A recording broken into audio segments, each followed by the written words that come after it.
¿Qué tal? Buenas noches, soy Lili Telles. Continuamos aquí en la barra de opinión de Azteca 13. Bienvenidos a este programa a Cámara Libre. Hoy tenemos una entrevista muy interesante aquí en el foro con el diputado Fernando Belaunzarán.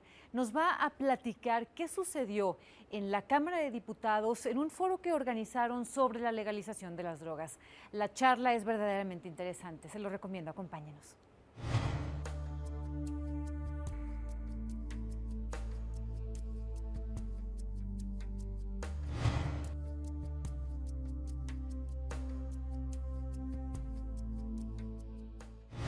Iniciamos la plática con el diputado Fernando Belaunzarán. Es un asunto muy importante porque se llevó a cabo un foro sobre la legalización de las drogas en la Cámara de Diputados y ahí hubo expresiones de expertos que vale la pena que conozcamos.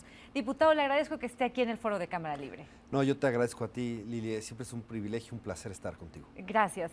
Diputado, se habló a favor y se habló en contra, estuvieron expertos, estuvieron diputados de todos los partidos. ¿Cómo se puso de caliente el debate ese? No, estuvo muy rico. Este es un tema polémico, genera altas pasiones y lo que pudimos escuchar es a todas las voces desde muy distintas perspectivas. Se vio desde la perspectiva internacional, desde la perspectiva de derechos humanos, desde la perspectiva de seguridad, de salud, desde la sociedad civil, etcétera. Estuvo el expresidente César Gaviria de Colombia en la inauguración y tuvo una conferencia magistral. Estuvo también, por supuesto, la voz del gobierno de la República, estuvo Roberto Campa, subsecretario de Gobernación, y nos escuchamos todos con mucho respeto. ¿Se podría decir, por ejemplo, el PRD está a favor, el PAN en contra, así por partidos, algo tan general, o hay miembros a favor, o hay miembros que más o menos, o hay otros que se podrían convencer, o hay otros que dicen no, de ninguna forma? Mira, este es uno de estos temas polémicos que es transversal. Y entonces me he encontrado en todos los partidos políticos quien te dice estoy a favor y hay otros que dicen que están en contra. Y uno podría decir, en la izquierda son más proclives para que estemos a favor, es verdad, pero también hay voces en contra. O sea, en la mayoría de los perredistas a favor de la legalización de la marihuana. Sí, yo diría que va avanzando, por lo menos está avanzando la idea cada vez de una manera más dominante, la idea de que es urgente regular. ¿Y los panistas? Los panistas, hay algunos que también están a favor, por ejemplo, el senador Roberto Gil. Pero ¿no? La mayoría está en contra. Yo siento que hay más resistencias, digamos. Ahí vamos no quisiera yo decidir por todos ellos, pero quizás haya entre ellos más gente que tenga convicciones en contra, aunque hay también una gran diversidad, y hay quienes dicen que hay que regular solo algunas sustancias, no todas, etcétera. Hay mucha... ¿Y los del PRI? Los del PRI me dicen a mí, algunos en corto, que están de acuerdo, otros me dicen que hay que discutirlo más, otros, pero ¿cuál es el consenso? El que yo encontré en todos, que ya no se debía eludir el tema, que no había que sacarle al bulto, que había que tomar al toro por los cuernos. Ese me parece que es el gran consenso, y ese consenso fue el que hizo este hecho inédito, que es un foro de este tamaño organizado por la Cámara de Diputados para escuchar todas las voces y entender que además está cambiando el mundo, ¿no? Para México hablar de política de drogas es algo muy sensible. Sí. Dedicamos muchísimos recursos a eso. Muchísimos recursos y muchos muertos. Claro, y bueno, en el último sexenio, según cifras oficiales, 70,000 muertos, 20,000 desaparecidos, aunque les llamen extraviados, un número incuantificable de desplazados, mucha gente metida a prisión. También se demostró cómo esta llamada guerra contra las drogas disparó nuestra población carcelaria. Y fíjate lo que es lo curioso. El prohibicionismo que se plantea acabar con el consumo de estas sustancias, de estas drogas y acabar con la producción, acaba generando exactamente todo lo contrario. ¿Por qué?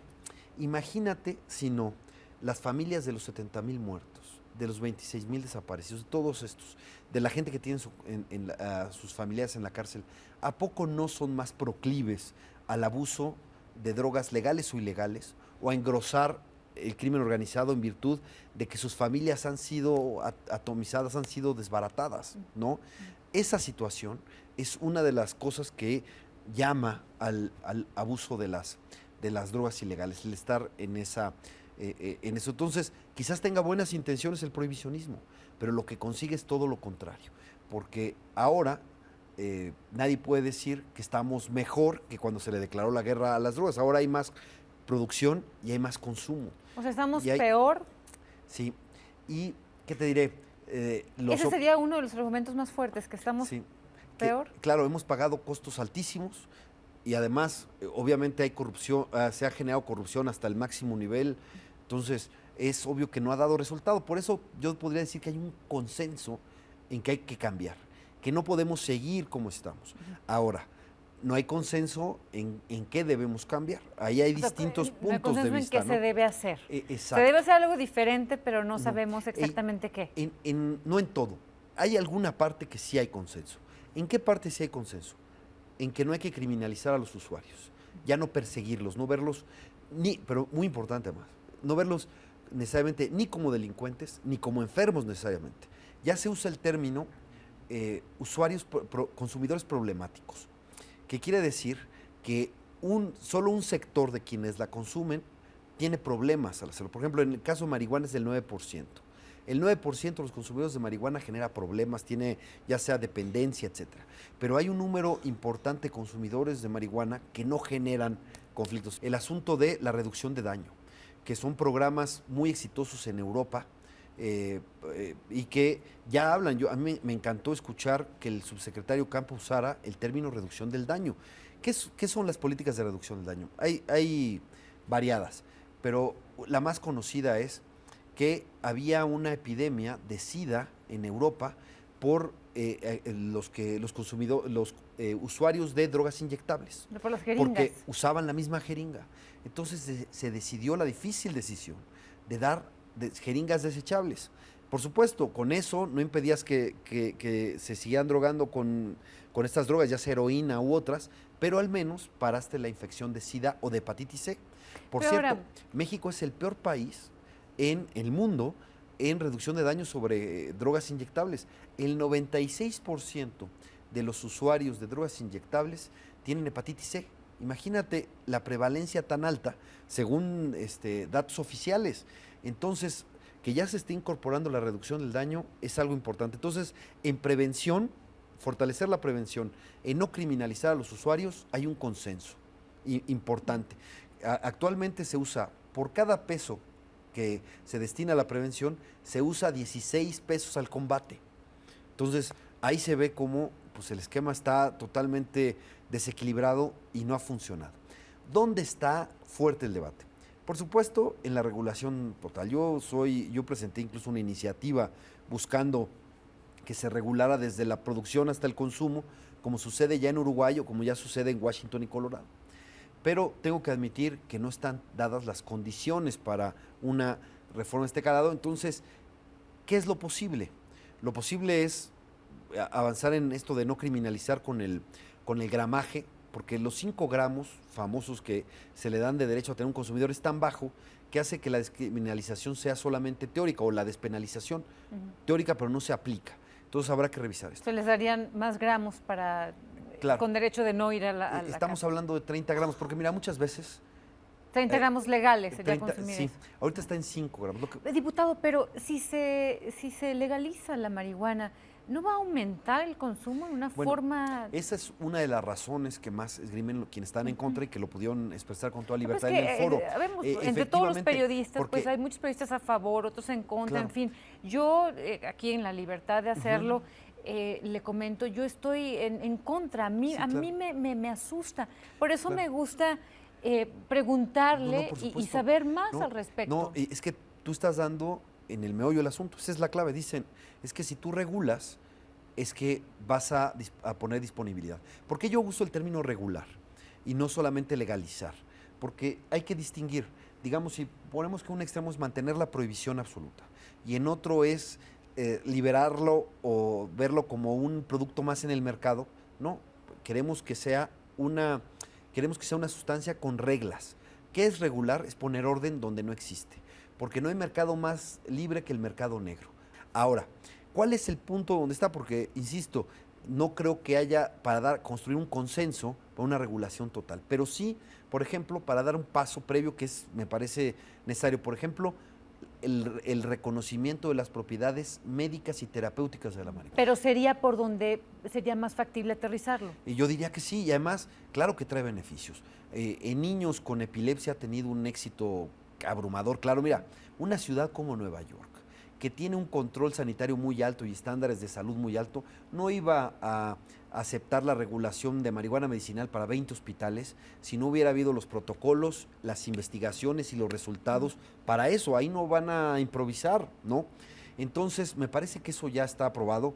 Creo que hay que poner los pies en la ciencia y esto es como una especie de lucha entre la ilustración y el oscurantismo, con todo respeto, a pesar de que entiendo razonamientos que se dieron de la otra parte. Por ejemplo, uno del doctor Sincer, que me pareció muy acertado, que es un gran oncólogo. Pero el doctor Sincer alerta sobre un punto. ¿Cómo fue el negocio de los cigarros de tabaco? Dice, no vaya a suceder lo mismo con la marihuana. Y qué bueno que nos pone esa alerta, porque hay dos modelos de regulación de marihuana. Modelos a grandes rasgos, porque puede uno encontrar más diferencias, pero a grandes rasgos. El de Uruguay y el de Colorado. El de Uruguay pone lo comercial hasta la cola.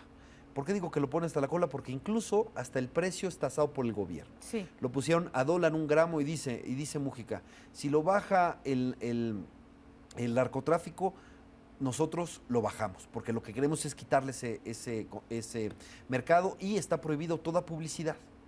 Pero otra cosa es Colorado. En Colorado la parte comercial es algo, pues eso es el ADN norteamericano, entonces ahí sí pesa eso. Y claro que es la ley de la oferta y la demanda, y claro que hay propaganda para anunciar el dispensario que vende la marihuana, etcétera. Son dos modelos.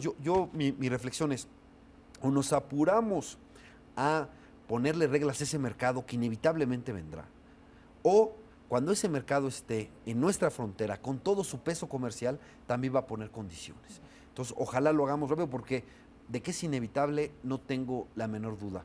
En California ya anunció que en 2016 hará su referéndum, muy posiblemente tendrá marihuana para todo uso o recreativa, como se dice, e imagínate el efecto para México, por lo menos dos inmediatos. Uno, una disminución de la demanda de marihuana mexicana en Estados Unidos. Y entonces, ¿a dónde va a ir a parar toda esa marihuana mexicana que iba para allá y ahora se va a quedar en México? Y segundo, va a aumentar el tráfico ilegal, o más, si esto empezó con un tráfico ilegal de México hacia Estados Unidos, ahora va a venir un tráfico ilegal de marihuana de Estados Unidos a México. Ya existe, incluso, porque ya hay en Estados Unidos ya hay algunos lugares que tienen marihuana y ya ha llegado a México. Pero cuando esté en la frontera y sea y sea para todo uso, podemos pensar que eso va a ser muchísimo más grande.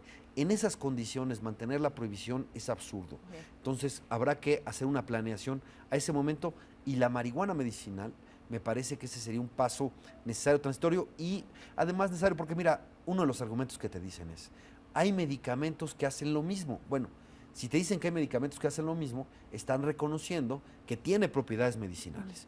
Y entonces lo menos que le podemos pedir a la ley es que no mienta. Y lo que dice la ley ahora es que el tetrahidrocannabinol, que es la sustancia activa de la marihuana, no tiene ninguna propiedad medicinal y es muy mala para la salud. Así está, que no mienta. Lo que pedimos es que pase del grupo 1 al grupo 3 y que sea un medicamento controlado y que sea la Secretaría de Salud la que ponga todas las reglas para que pueda usarse y en qué entidades pudiera hacerse, y me parece, ¿no? Diputado Belanzana, se nos acabó el tiempo. Es un tema polémico, es un tema fascinante, es un tema muy interesante. Yo lo voy a invitar otra vez para que continuemos hablando sobre esto. Claro, y gracias. Y es un tema de salud pública, por supuesto, de seguridad ciudadana y algo muy importante, de libertades y derechos humanos. Porque por la guerra muchas veces los sacrificamos y no debiera ser. Tiene muchos ángulos desde el cual observarse. Le agradezco que haya estado aquí en el foro. Encantadísimo, Lili. También le agradezco a usted que nos haya acompañado aquí en Cámara Libre y le recomiendo que continúe con la programación de La Barra de Opinión. Yo soy Lili Telles y lo espero el próximo jueves aquí mismo.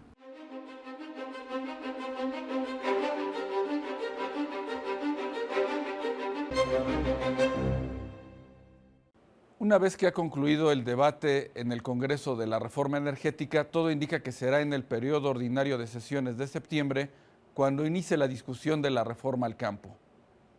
Dicha reforma busca ampliar la producción de alimentos, lo que solo se podrá lograr en la medida en que se desburocraticen los apoyos a los productores.